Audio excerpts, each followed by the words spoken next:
BEd மாணவர் சேர்க்கை மற்றும் அரசு கல்லூரிகளில் முதுகலை மாணவர் சேர்க்கைக்கான இணையதள விண்ணப்ப பதிவை உயர்கல்வித்துறை அமைச்சர் இன்று சென்னையில் தொடங்கி வைத்தார். சென்னை ராணிமேரி கல்லூரியில் நடைபெற்ற நிகழ்ச்சியில் பங்கேற்ற உயர்கல்வித்துறை அமைச்சர் கோவி செழியன் டிஎன்பிஎஸ்சி மூலம் உயர்கல்வித்துறைக்கு தேர்வு செய்யப்பட்ட இளைஞர்களுக்கு பணி ஒதுக்கீட்டு ஆணைகளையும் வழங்கினார்.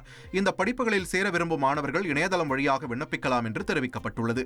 பிஎட் படிப்பிற்கு இந்த ஆண்டு முதல் இணைய வழி கலந்தாய்வு அறிமுகம் செய்யப்பட்டுள்ள நிலையில் ஆகஸ்ட் 6ஆம் தேதி முதல் அரசு மற்றும் அரசு நிதியுதவி பெறும் கல்லூரிகளில் முதலாம் ஆண்டு மாணவர்களுக்கு வகுப்புகள் தொடங்கும் என்றும் அறிவிக்கப்பட்டுள்ளது.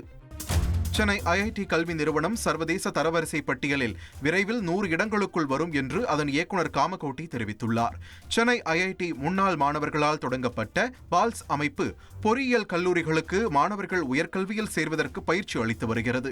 இந்த அமைப்பில் சிறப்பாக செயல்பட்டவர்களுக்கு சென்னை ஐஐடியில் நடைபெற்ற நிகழ்ச்சியில் விருது வழங்கப்பட்டது.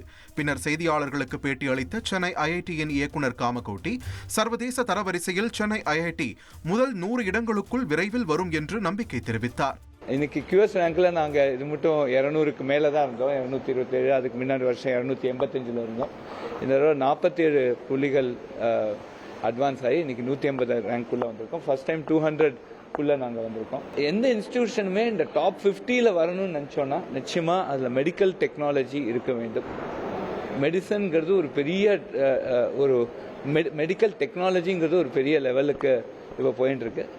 அதனால இந்த இன்ஸ்டிடியூஷன்ஸ் எல்லாமே மெடிக்கல் டெக்னாலஜிலையும் கான்சென்ட்ரேட் பண்ணணும். இன்னும் ஒரு 3-4 வருஷத்துக்குள்ள இந்த டாப் 100 ரேங்க்குள்ள வரதுக்காக நாங்கள் எல்லா முயற்சியும். ட்ரெண்டை ஃப்ரெண்ட் ஆக்கிக்கோங்க. 2.5 கோடிக்கும் அதிகமான தந்தி டிவியின் சப்ஸ்கிரைபர்ஸ் அண்ட் ஃபாலோவர்ஸ் குடும்பத்தில் நீங்களும் இணையுங்க.